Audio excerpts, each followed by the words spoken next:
नमस्कार श्रोते हो, रेडिओ जयंतच्या आनंदी कट्ट्यावर मी अनुराधा आपण सर्वांचं मनपूर्वक स्वागत करते.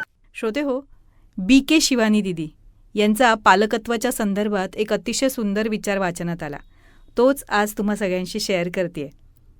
आपण रोज मुलांना म्हणतो ना, तुझं काय होईल माहीत नाही, अभ्यास करत नाही, मार्क मिळाले नाहीत तर ॲडमिशन कशी मिळेल, मग पुढे काय होईल. पण याऐवजी आपण जर त्याच्या चांगल्या संस्कारांना परत परत बोललो तर पहिलं आपल्या मनात पक्क होईल की आपला मुलगा खूप स्पेशल आहे. दुसरं असं की जेव्हा आपण ते संस्कार त्याला परत सांगू तेव्हा आपण त्याला शक्ती आणि दुवा देत आहोत, म्हणून त्याच्या मनाची शक्तीही वाढेल.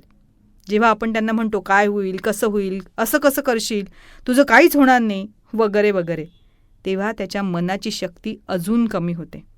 आणि जेव्हा आपण त्याला म्हणू की तू खूप स्पेशल आहेस, तुझ्याकडे छान संस्कार आहेत आणि या संस्काराच्या आधारावर दुनियेत तू कुठेही जा, जे काही करायचं असेल ते कर, यश तुझ्या मागे मागे येईल, तेव्हा मुलांच्या मनाची शक्ती वाढते. आणि मग अशा प्रकारे त्यांच्या मनाची शक्ती वाढवल्यानंतर आपोआपच त्यांचं चित्त स्थिर होतं, अभ्यासात मन लागतं आणि मार्कसुद्धा वाढतात.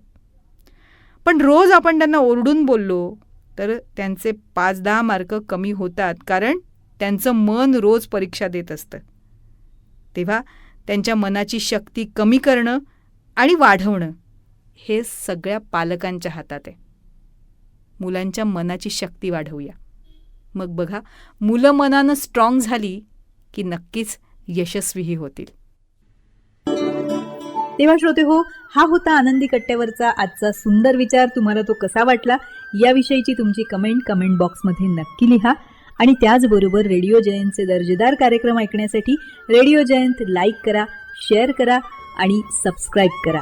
रेडिओ जयंतचं सबस्क्रिप्शन फ्री आहे. आणि त्याचबरोबर नोटिफिकेशनसाठी बेल आयकॉनवर क्लिक करायला सुद्धा विसरू नका.